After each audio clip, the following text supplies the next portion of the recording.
ஆட்சி அதிகாரத்தில் பங்கு கூட்டணி ஆட்சி என்கிற நிலைப்பாட்டை அன்புமணி தெரிவித்திருந்த நிலையில் அதற்கு அதிமுக தரப்பில் பதிலளிக்கப்பட்டிருக்கிறது. கூட்டணி ஆட்சிக்கு நேர்மாறாகத்தான் தமிழ்நாட்டு மக்கள் வாக்களிப்பார்கள் என்றும் தெரிவிக்கப்பட்டிருக்கிறது. தமிழ்நாட்டில் கூட்டணி ஆட்சிக்கு வாய்ப்பே இல்லை என்று அன்புமணிக்கு அதிமுக பதிலளித்திருக்கிறது. அண்மை செய்தி. தமிழ்நாட்டில் இதுவரை கூட்டணி ஆட்சி அமைந்தது இல்லை என்றும் தெரிவிக்கப்பட்டிருக்கிறது. நாங்கள் எந்த கூட்டணியில் தொடர்கிறோம் என்ற அந்த முடிவை அவர்கள் வெளிப்படையாக தெரிவிக்கவில்லை என்று சொன்னாலும், அதாவது பாஜக தலைமையேற்கிற தேசிய ஜனநாயக கூட்டணியிலோ அல்லது அனைத்து இந்திய அண்ணா திராவிட முன்னேற்ற கழக தலைமையிலான கூட்டணியிலோ நாங்கள் இடம்பெறவில்லை என்று அவர்கள் இதுவரை சொல்லவில்லை.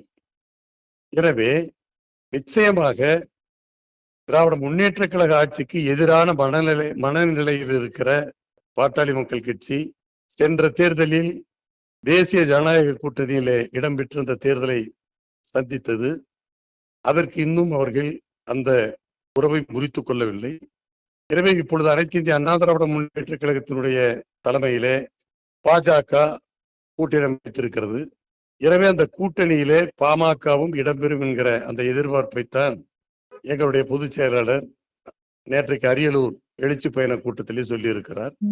இன்றைக்கு டாக்டர் அன்புமணி அவர்கள் அதாவது அமையப்போகிற ஆட்சியில் பாமக இடம்பெறும் என்கிற தனது விருப்பத்தை அவர் சொல்லியிருக்கிறார். எனவே அவர்கள் விருப்பப்படுவதிலே எந்த தவறும் இல்லை. ஆனால் தமிழ்நாட்டை பொறுத்தவரையில இதுவரை கூட்டணி கட்சிகளின் ஆட்சி அமைந்ததற்கான வரலாறு அல்லது அதற்கான சாத்தியக்கூறுகள் நிச்சயமாக இதுவரை இருந்ததில்லை. எதிர்காலத்திலும் அப்படிப்பட்ட நிலைமை நிச்சயமாக இருக்காது. 1967 தேர்தல், அதே போல 1980 தேர்தல், 2006 தேர்தல் இவையெல்லாம் பார்க்கிற போது கூட்டணி கட்சிகளின் ஆட்சிக்கான அந்த வாய்ப்பு எதிர்காலத்திலும் நிச்சயமாக இருக்காது. காரணம் அதை தமிழ்நாட்டு மக்கள் எப்பொழுதுமே விரும்புவதில்லை. கூட்டணி கட்சிகளின் ஆட்சியை தமிழக மக்கள் விரும்புவதில்லை. அதற்கு நேர்மாறாகத்தான் அவர்கள் வாக்களிக்கிறார்கள்.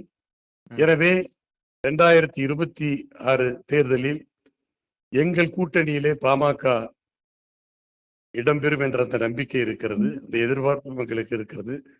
அப்படி இடம்பெற்று எங்களுடைய கூட்டணி வெற்றி பெறுகிற போது அனைத்து இந்திய அண்ணா திராவிட முன்னேற்ற கழகம் அதிக இடங்களிலே வெற்றி பெற்று தனிப்பெரும்பான்மையோடு தனித்த ஆட்சியாகத்தான் அனைத்து இந்திய அண்ணா திராவிட முன்னேற்ற கழகம் அமைக்கும். அதைத்தான் எங்களுடைய பொதுச் செயலாளர் பல முறை சொல்லி வருகிறார். எனவே தமிழ்நாட்டை பொறுத்தவரையிலே எதிர்காலத்திலும் கூட்டணி கட்சிகளின் ஆட்சிக்கு நிச்சயமாக வாய்ப்பு இருக்காது. தனித்த ஆட்சி தான் நிச்சயமாக அமையும் என்பது எங்களது அழுத்தமான கருத்து. உடனுக்குடன் செய்திகளை தெரிந்து கொள்ள சன் நியூஸ் பெல் ஐகானை கிளிக் பண்ணுங்க.